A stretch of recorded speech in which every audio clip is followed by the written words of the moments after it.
Hello और नमस्कार। आप देख रहे हैं टेल्स फोरम, जहां पुरानी कहानियां मिलती हैं नए अंदाज में। बुद्ध की शिक्षाएं, नैतिक कहानियां और जिंदगी की समझ, सब कुछ एक जगह। तो चलिए शुरू करते हैं आज की दिल को छू जाने वाली कहानी। नमस्कार। आज हम एक बहुत ही जानी मानी कहानी के जरिए कुछ गहरे सवालों पर बात करेंगे। जी नमस्कार। हाँ, ये कहानी अक्सर सुनने में आती है। बिल्कुल, ये कहानी है हमारे उसूलों, हमारे कामों और शायद सबसे ज्यादा हमारे मन पर पड़ने वाले बोझ के बारे में। तो कहानी है बुद्ध और उनके एक शिष्य की। दोनों ने ही ज्ञान प्राप्ति के लिए ब्रह्मचर्य का व्रत लिया था। हाँ, एक कठोर व्रत था वो, जिसमें महिलाओं से दूरी बनाए रखना, यहाँ तक कि बात भी ना करना शामिल था। जी। और उनकी यात्रा के दौरान ही कुछ ऐसा हुआ जिसने इस व्रत को, कह सकते हैं, एक कसौटी पर खड़ा कर दिया। अच्छा, क्या हुआ था? वो जंगल से गुजर रहे थे और एक तेज बहाव वाली नदी सामने आई। जैसे ही वो पार करने लगे, एक युवती ने मदद मांगी। वो तैरना नहीं जानती थी। ओके। अब बुद्ध ने बिना ज्यादा सोचे उसे अपनी पीठ पर बिठाया और नदी पार करा दी। ठीक है। किनारे पर उसे उतारा, उसने धन्यवाद दिया और बुद्ध आगे बढ़ गए जैसे कुछ हुआ ही ना हो। और शिष्य? हाँ, शिष्य वो पूरे रास्ते चुप रहा।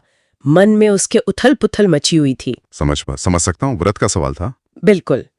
शाम को जब वो रुके तो उससे रहा नहीं गया। उसने हिम्मत करके पूछ ही लिया। क्या पूछा उसने? उसने कहा, गुरुवर, हमने तो ब्रह्मचर्य का व्रत लिया है, स्त्रियों को स्पर्श ना करने का प्रण है, फिर आपने उस स्त्री को पीठ पे क्यों उठाया? क्या ये हमारे व्रत का उल्लंघन नहीं?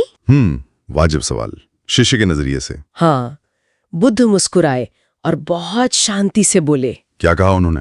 उन्होंने कहा, मैंने तो स्त्री को नदी किनारे ही उतार दिया था, तुम उसे अब तक अपने मन में ढो रहे हो।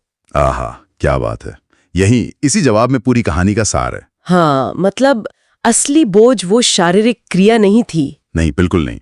बुद्ध का जवाब यही दिखाता है कि असली बोझ बाहरी काम का नहीं, बल्कि मानसिक पकड़ का है, मन में अटके रहने का है। अच्छा। उन्होंने जो किया वो जरूरत के समय मदद थी, एक करुणा का कार्य था। काम खत्म, बात खत्म। वो घटना उनके लिए वहीं समाप्त हो गई। लेकिन शिष्य के नजरिए से सोचे तो उसका कंफ्यूजन भी तो जायज लगता है ना। मतलब इतना कठोर नियम और गुरु नहीं ऐसा किया। हाँ, ये एक बहुत जरूरी नुक्ता है। यही हमें नियम के शब्दों और उसकी असल भावना का फर्क समझना होता है। अच्छा, मतलब?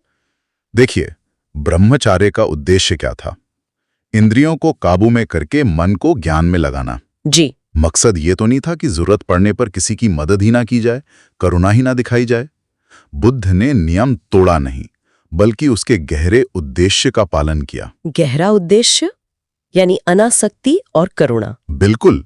उन्होंने मदद की और फिर उससे मानसिक रूप से जरा भी नहीं जुड़े। वो घटना वहीं छूट गई। तो आप कह रहे हैं कि शिष्य जो बाहरी तौर पर नियम निभा रहा था, वो असल में बोझ ढो रहा था, और बुद्ध जो बाहरी तौर पर नियम तोड़ते दिखे, वो पूरी तरह मुक्त थे। ये तो बड़ा विरोधाभासी है। हाँ, विरोधाभासी लगता है, पर यही तो सबसे गहरा सबक है। शिष्य ने शारीरिक रूप से कुछ नहीं किया, पर उसका मन वो फंसा रहा। किन चीजों में? वो घटना, नियम टूटा या नहीं, इसकी चिंता, गुरु ने ऐसा क्यों किया, इन सब विचारों में। बुद्ध ने दिखाया कि सच्चा बंधन बाहरी नियमों का नहीं है। तो फिर किसका है? हमारे अपने विचारों का, हमारी अपनी मानसिक पकड़ का। हम किसी चीज को कितना पकड़कर रखते हैं, वही बोझ बन जाता है। मतलब असली व्रत शायद बाहरी रूप से ज्यादा मन की स्थिति का है, कि हम किसी अनुभव से, किसी सोच से चिपके रहते हैं या उसे जाने देते हैं। एकदम सही पकड़ा आपने। बुद्ध का काम जरूरी था, लेकिन क्षणिक था। वो आया और गया, पर शिष्य का जो मानसिक बोझ था वो लगातार बना रहा। ये कहानी हमें यही याद दिलाती है कि नियम, सिद्धांत, ये सब मार्गदर्शन के लिए होते हैं, हमें बांधने के लिए नहीं। उनका असली मकसद हमें ऊपर उठाना है, जकड़ना नहीं। हाँ, और जब हम नियमों को उनकी भावना से ज्यादा सिर्फ उनके शब्दों से पकड़ लेते हैं, तो वो मदद की जगह बोझ बन जाते हैं। ही किया, उससे कहीं ज्यादा भारी वो बोझ हो सकता है जिसे हम अपने मन में ढोते रहते हैं। बिल्कुल। गुजरे हुए पल, अपनी बनाई हुई धारणाएं, किसी नियम के टूटने का एहसास, ये सब। सही। और ये कहानी सोचने पर मजबूर करती है कि हम असल जिंदगी में कितनी बार ऐसा करते हैं।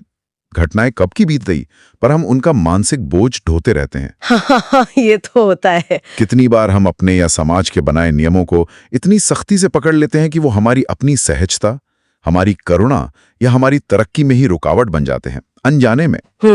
सोचने वाली बात है। जरा सोचिए, ऐसा कौन सा मानसिक बोझ है जिसे हमें शायद बहुत पहले ही नदी किनारे छोड़ देना चाहिए था, पर हम उसे आज भी ढो रहे हैं। कहानियां सिर्फ शब्द नहीं होती, वो आईना होती हैं जो आत्मा को दिखाती है। अगर आपने इस आईने में कुछ महसूस किया तो टेल्स फोरम का हिस्सा बनिए और टेल्स फोरम को सब्सक्राइब करना न भूलें। हम हर बार एक नया अनुभव लेकर आएंगे। धन्यवाद।